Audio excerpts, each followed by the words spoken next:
that worked out well.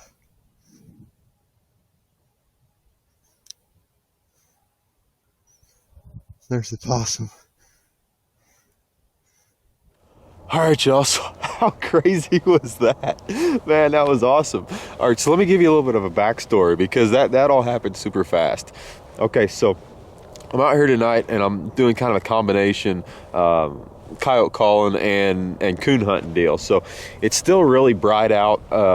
You know, I'm just waiting on that good new moon, and then, you know, whenever it gets dark, the coyote calling will get a lot better. But anyway, doing a combination, just hitting my high percentage areas tonight. So I just got done making a coyote stand. Now, a lot of times whenever I do this, I make my stands, you know, pretty close to my truck where I can just run and gun. And made my stand there, 12-minute stand or so. Didn't see any coyotes. I did, however, spot several coons there in a fence row. So, like I said, I've got these quick change scope mounts. So I carry an AR platform and then a 17 HMR, so I can switch my thermal back and forth. And made that stand. Didn't have anything come in, so went ahead, went back to the truck, switched out guns there, and went to the 17. Put my scope on 17. I got my backpack here, and started walking out across this field to this fence row where these coons were. Now there was a coon, or what I thought was a coon, out in the field there. So I was headed up to this, what I thought was a coon. It ended up being a possum, but I was headed up to it to identify it closer, and with the thermal there. And there's a big fence row that comes kind of right off the edge. And while I was looking to identify that, I saw this coyote come out behind the fence row. Now, you know, I'm out here by myself. I don't ever put the magazine in my rifle till I'm ready to shoot. So I've got it in this FHF chest rig here. So I see this coyote come down this fence row, and he's probably about 85 yards or so whenever I see him, and I see him through the scope.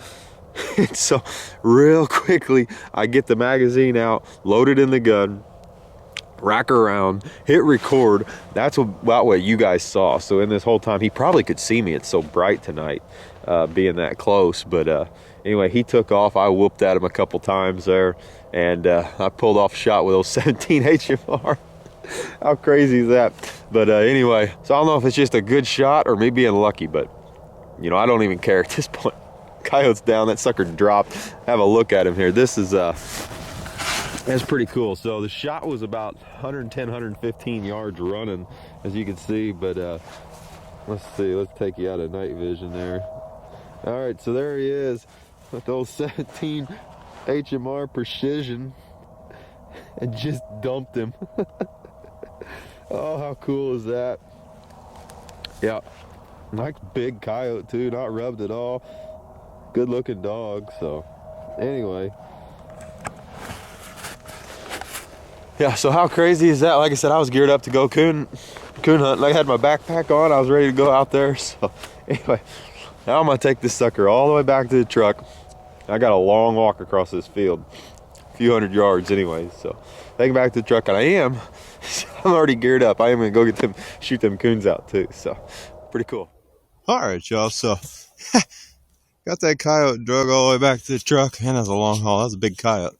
But anyway, finally made it back out here to this big tree where I'd seen the coon from whenever I was making my initial coyote stand. So I was kind of panning around. So I was walking just over there off the corner of that fence row there where that possum was. You guys could see the possum. I replayed the clip.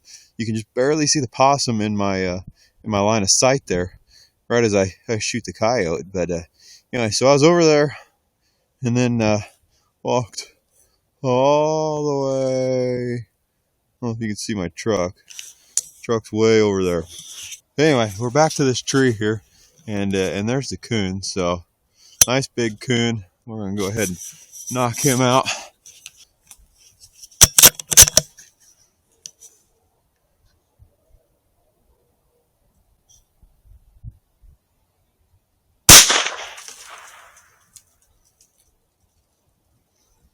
Come on, flop out. There you go. Alright, so I got another one spotted right there in that tree. And I'll get him to flop out of there. take him right here.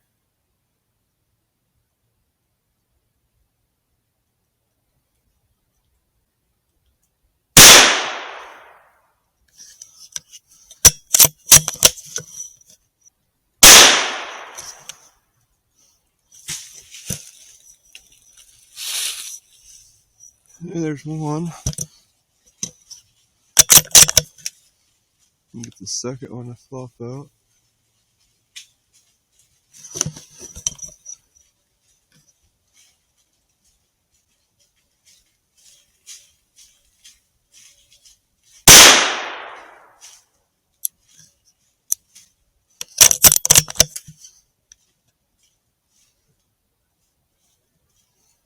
Come on.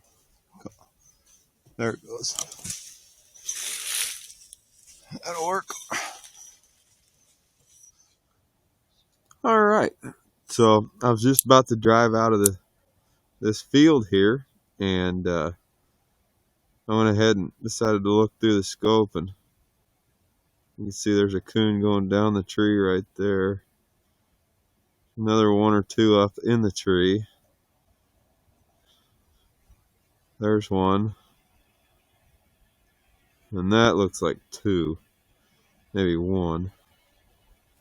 But definitely at least one. So two mice on the ground. Sitting here blabbing, and I got one going down the tree, but walk in there and get them first. So we got 3 coons and a coyote so far. Let's go see how many more we can make it.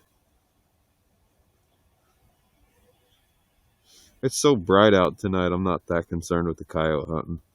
We're just waiting on a new moon. Alright, so I just walked up. That coon right there. There's 3 sitting in the tree. There's 3 on the ground. So we're going to go try to get the ones on the ground first. I'm going to try to get within about 60 yards of them. They still don't see me. There's 3 of them. 4 of them.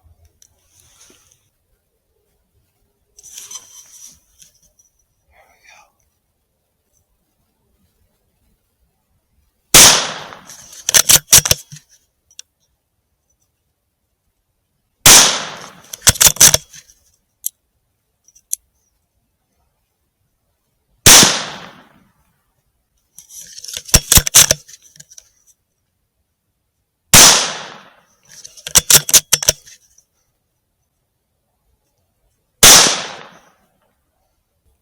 Alright. Damn, needed a semi-auto on that one.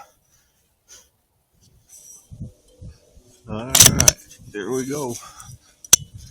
Start at the bottom and work our way up.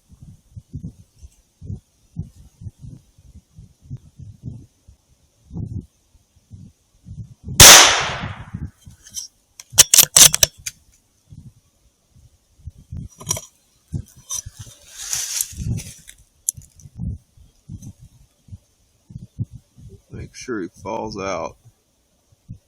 You always want to make sure they fall out.